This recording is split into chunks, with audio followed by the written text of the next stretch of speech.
3 डिसेंबर 2024 पाठीमागे धात्रक म्हणून गाव होतं, तिथं थांबलेलो. आता जवळपास 10 किलोमीटर पुढे आलेलो आहे.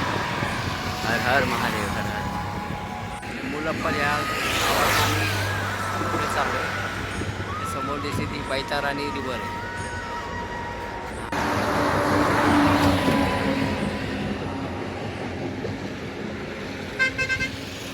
इथं बातारणी रिव्हरमध्ये आम्ही खाली उतरलो होतो त्या घाटावर.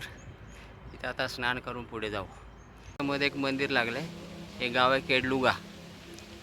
एक नदी पण आहे तिकडे मोठी, धर्माणी नदी म्हणून, ते पण दाखवतो मला. हे मंदिर आहे, मंदिरचा परिसर.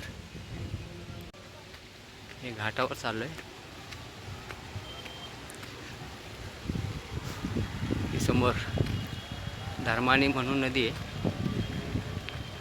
हे पाठीमागं जसं एक नदी होती, हिचं पण बऱ्यापैकी पात्र फार मोठं आहे. ତଳେ ତଳେ ପଡିବି हां, ଗୋଟେ ସଡ଼କ ପଡି ସେଇଠି ପଚାରିଦେବେ ଲୋକ କହିଦେବେ अच्छा. ଏ ମଠଟା ସେ ଭିତରେ मठ आहे, मठ. ମଠ हां, पहिल्यांदा रोडवर इथं ओडिसामध्ये हा डोंगर दिसला बघा. पूर्ण रस्ता सपाट दिसतो आणि परत ती ब्रह्मांडी नदी पुन्हा एकदा लागली इथे आम्हाला. कोटसाई म्हणून गाव लागले. रात्र झाली जवळपास. आता हे हनुमान मंदिर लागले. आजचा विश्राम आम्ही इथंच घेणार आहोत. उद्या सकाळी निघू पुढच्या यात्रेला. आज आहे 4 डिसेंबर 2024. कोसा साई या गावी इथे या हनुमान मंदिरात थांबलो होतो. आता पुढची यात्रा आम्ही चालू करतो. याला हायवेला लागूनच हे मंदिर होतं. हर हर महादेव. आजचा हे सूर्योदय. आता इथनं 8 किलोमीटर राहिले आहे.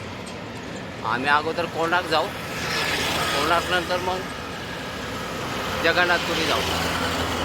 हर हर महादेव. समोर पाहताय ते बिरूपा नदी.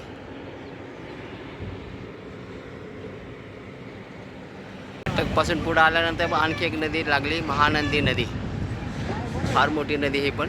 पाहताय मला मोठा ब्रिज. नुपूर निमपाडा म्हणून कोणार्कपासून एक 25-30 किलोमीटर अगोदर गाव आहे.